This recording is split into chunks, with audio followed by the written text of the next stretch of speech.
Esta conferencia comenzará a grabarse. Hola, muy buenas. Hoy vamos a dar comienzo a nuestro primer podcast y como no puede ser de otra manera, vamos a iniciarlo con la historia del seguro. Y cómo se inicia el seguro, a consecuencia de qué o cómo conocemos el seguro hoy en día. Y para ello pues vamos a dar comienzo, como digo, con este primer podcast hablando de un poco de la historia del seguro. Bueno, podremos comenzar esta historia diciendo que fue por culpa, o mejor dicho, gracias a un panadero. ¿Sí? Como digo, la culpa al panadero, o gracias al panadero. Corrían aproximadamente los años 1966 en la ciudad de Londres, cuando un 2 de septiembre el horno de una panadería por un descuido se quedó puesto. La panadería, que en aquellos entonces era, o el panadero causante de ese incidente era Thomas Ferrier. Esta panadería se encontraba situada en lo que hoy se conoce como la City de Londres y, como digo, corrían por aquello entonces el 2 de septiembre aproximadamente de 1966. El horno de la panadería se quedó encendido y se produjo un incendio. Incendio que duró hasta el 4 de septiembre de este mismo año. Desde la panadería, que se encontraba en la calle Pudding Lane, bueno, mi inglés no es que sea mi fuerte, el fuego se extendió a través de los suburbios más pobres y con su avance se desataron, pues como podía ser de otra manera, una situación de catástrofe, por los desórdenes y empezó a correr el rumor de que el incendio había sido provocado por holandeses y franceses que en aquellos momentos se encontraban enemistados con Inglaterra. Las autoridades se vieron, como no podía ser de otra manera, desbordadas y no podían controlar el fuego. A la vez que se creaba ese caos como consecuencia del fuego, pues también era difícil frenar los ataques, los saqueos, los estallidos de violencia y demás, que lógicamente son consecuencias de ese caos que se produce en una situación de incendio donde no se podía en aquellos entonces controlar, entre otras cosas no había medios, ¿no? Para que nos hagamos una idea sobre y nos tengamos una perspectiva de qué impacto tuvo aquello, aproximadamente de 80.000 habitantes, unos 70.000 perdieron su hogar. Si bien hay que decir que, por suerte, hubo muy pocas víctimas. Esto marcó, como no puede ser de otra manera, un antes y un después y se produjeron cambios de toda índole, a nivel social, a nivel político, etcétera, ¿no? Por un lado, se produjeron algunas teorías conspirativas que apuntaban, como decía antes, por la enemistad que tenían a los franceses y holandeses como causantes. Incluso hubo algunos linchamientos. Por otro lado, y durante ese año, se culpó también a los católicos ingleses, como se culpara, en el caso de Roma, a otros cabezas de turcos que pasaban en el peor momento y por el peor lugar del crimen. Se habla de que un relojero francés, se llamaba Robert Lucky, confesó ser el enviado del Papa de Roma con la misión de incendiar Westminster. Su testimonio, por lo que dice la historia, fue sacado a la fuerza y estaba pues lleno de bastantes contradicciones, lo que no evitó que en aquellos entonces fuera ahorcado a finales de ese mismo mes de septiembre en Tyburn. La guerra en curso contra Francia tampoco es que jugara mucho a favor de este señor. Después de esto, no faltaron también algunos astrólogos, agoreros y algún monárquico que, ofendidos, vieron en aquella sucesión de lo que se podría o de lo que llamaron el castigo celestial por la decapitación de Carlos I, que fue precisamente se produjo aproximadamente un par de décadas antes de este incendio. Y estos monárquicos o estos agoreros venían a decir que los muertos no olvidan. Bueno, ¿y cómo lo harían para sofocarlo si no tenían medios en aquellos entonces? Bueno, pues principalmente el método que se aplicó para sostener las llamas era ya un método que se conocía porque se aplicó también en la antigua Roma, que era realizar cortafuegos demoliendo algunos barrios. Esto todavía hoy en día en los incendios forestales pues se lleva a cabo, que es crear un cortafuegos para evitar que el incendio se propague y así tener un control sobre él.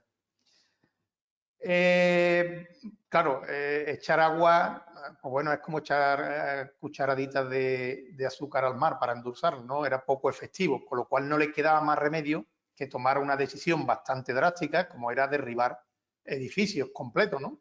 Para crear ese cortafuegos. La tardanza del alcalde, que en aquel momento era Sir Thomas Bloodworth, a la hora de autorizar estas demoliciones, que claro, por otra parte no fue una decisión fácil para él, hizo que la situación se alargara durante 3 días y cada vez más barrios se vieran implicados. ¿Y cuáles fueron los principales cambios que podríamos decir que vinieron o que se realizaron a partir de aquel incendio? Pues bien, se produjeron, en primer lugar, cambios sociales. Quizá el más significativo fue que la clase burguesa, la clase pudiente de Londres, se marchó a vivir a los extrarradios, a los extramuros, ¿no? Para evitar que a un posible nuevo incendio ocurriera lo que ya había ocurrido, ¿no? Después del gran incendio se creó lo que se conocía por The Fire Court, con 3 jueces diseñados por el rey, que básicamente su función era reconstruir Londres y para ello tenían que resolver las disputas de tierras y propiedades que se habían surgido después del incendio. Obviamente, al desaparecer todo, pues bueno, el determinar quién era de quién, el tener documentación que acreditara esa propiedad, los límites, las lindes, en fin, ¿no? Entiendo que en aquellos entonces aquello no era una tarea fácil. Por eso se creó este cuerpo de jueces que se llama The Fire Court. De igual modo, se crean también en aquellos momentos lo que hoy conocemos como los bomberos. Obviamente no se llamaban todavía bomberos, ¿no? Inicialmente eran sociedades de tipo socorro mutuo, digamos, ¿no? Y posteriormente, después de estas sociedades de socorro mutuo, se crearían lo que se conocieron como los Sun Fire Offices, que lo que podremos traducir como oficinas de bomberos al sol, que eran brigadas de incendio y que había en cada municipio. Y normalmente constaba, dice la historia, que constaban de 2 bombas de baldés. El baldés, para aquellos que no sepan lo que es un baldés, era un cubo de chapa de los que había antiguamente en los pozos de nuestros abuelos, y que iban equipados con muy poquito otro material contra incendio, como alguna pala o algún rastrillo y poco más. Luego de ahí nos surgiría otra pregunta, ¿no? Y con respecto al seguro que conocemos hoy, ¿qué tuvo que ver aquel incendio, ¿no? Nos surge también esa duda, ¿no? Bueno, pues trato un poco de aclarar, ¿no? A raíz de este gran incendio nace lo que sería la primera normativa antiincendios para la construcción, o la que se conoce como primera normativa. Podemos decir que la industria aseguradora y la gerencia de riesgo nace aquí, en la primera ley de reconstrucción de 1669. Una vez que se crea esta ley, se introducen una serie de normas, como por ejemplo, prohibir construir en madera, se comienza a instalar las primeras tuberías de agua hidrante, se crean en los municipios las ya comentadas oficinas de bomberos, que entonces no se llamaban oficinas de bomberos al sol, y luego ya a posteriori, después de esta normativa, allá por el año 1713 aproximadamente, en la taberna Joy de Londres, que era propiedad de Edward Joy, de ahí su nombre, se convertiría en lo que hoy se conoce como el Joy. Esta taberna se encontraba cerca del río Támesis y era frecuentada por hombres relacionados con el mar, especialmente y normalmente mercaderes. Fue allí donde los armadores se dieron cuenta de la importancia de lo que hoy es el principio del seguro. Se trata nada más y nada menos de poner un fondo entre todos los armadores que sirvieran para paliar las pérdidas que sufrían los barcos en alta mar cuando transportaban en aquellos entonces principalmente especias y otros materiales que traían y llevaban a lo que se conocía como el Nuevo Mundo, a las Américas. Obviamente, el principio del seguro es este, ¿no? Es producir un fondo para que con ese fondo se paguen las consecuencias de los pocos riesgos que se produzcan, los pocos siniestros que se produzcan, ¿no? En aquel entonces, obviamente, todos los barcos no se hundirían. Por tanto, eso era una cuestión de calcular cuántos barcos salían, cuántos daños se sufrirían, cuántos barcos sufrirían daño para encontrar ese equilibrio entre el fondo que se ponía y las pérdidas que se producían. Bien, en el siglo XVII las compañías de seguros no existían como las conocemos ahora. Lo que había era que las personas con cierta capacidad económica solían garantizar o asegurar los riesgos comerciales con sus avales personales, ¿no? No había detrás una compañía aseguradora, ¿no? La cafetería de Edward Lloyd pronto fue reconocida como el lugar donde obtener seguros marítimos, impulsados por Edward Lloyd, quien proveía material por escrito e información confiable sobre embarcaciones.